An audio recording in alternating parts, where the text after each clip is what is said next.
if your drop down table seems to have disappeared, there could be a couple of reasons. So here we've got a drop down, and we've actually got the list over here.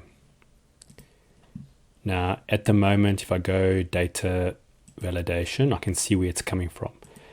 If for whatever reason someone has gone there and either accidentally or purposefully deleted that or deleted the sheet, when you come here, notice when I'm trying to click on it, it's not giving me anything.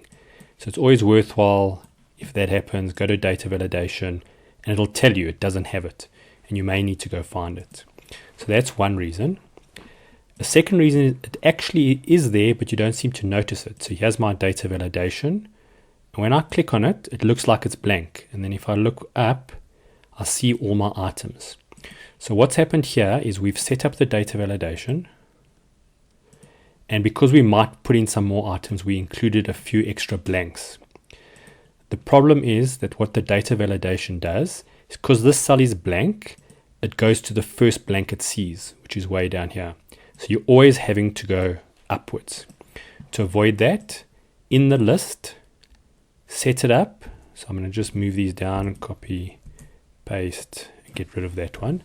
So that the very first item is a blank.